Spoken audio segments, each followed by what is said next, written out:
Government training college for the teacher of deaf گنگ میں لاہور میں طلباء کو اپنے روشن مستقبل کے متعلق آگاہی دلانے کے حوالے سے ایک تقریب منعقد ہوئی، جس میں خصوصی طور پر پرنسپل گنگ میں لور Shahzad Haroon Bhatta, Canada prime marketing کے سی او فال خان کے علاوہ طلباء کی بڑی تعداد نے شرکت کی۔ اس موقع پر انہوں نے کہا، ایک نوجوان ہے، کینیڈا نیشنلٹی ہے، لیکن وطن کی محبت اس کو لے آئی، اور جو یہ یوتھ امپاورمنٹ پہ کام کر رہے ہیں، یہ وہ ہے شعبہ ہے جو کہ بڑے بڑے لوگوں نے اسکالرز نے اگنور کیا ہوا، یوتھ کے بارے میں کوئی سوچ ہی نہیں رہا۔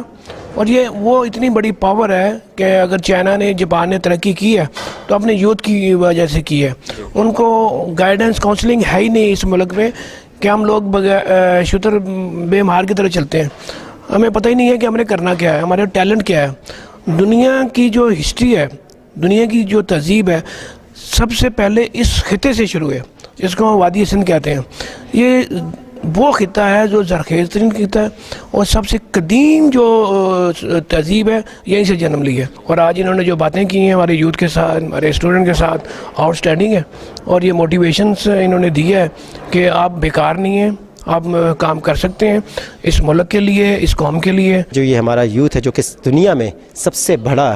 پرسنٹیج ہمارے یوتھ کی ہے، اگر آپ دیکھیں 65% جو ہمارے لوگ ہیں وہ 35 سال سے کم کی عمر کے ہیں، تو اتنی زیادہ اگر ہمارے پاس پرسنٹیج ہے تو ہمارا یہی ہونا چاہیے کہ ان کو امپاور کیا جائے، ان کو سکھایا جائے، ان کو پالش کیا جائے، تاکہ اگر ہم ان کو پالش کریں گے یہ لوگ بہت آگے ترقی کر سکتے ہیں۔ اور میرا مقصد یہی ہے یہاں پہ آنے کا کہ جو ہمارا یہاں کا یوتھ ہے، جو ہم نے باہر کی دنیا سے سیکھا، جا کے ہم نے امریکہ میں سیکھا، کینیڈا میں سیکھا، جو لوگ آسٹریلیا نکل گئے ہیں، یہی جو ہم نے بیسٹ چیزیں سیکھی لا کے اپنے یوتھ کو دی جائیں تاکہ وہ لوگ بھی کیپیبلٹی ہو، وہ آگے نکل سکیں۔ کیمرہ مین مدثر علی کے ساتھ شاہد خان، لائیو نیوز لاہور۔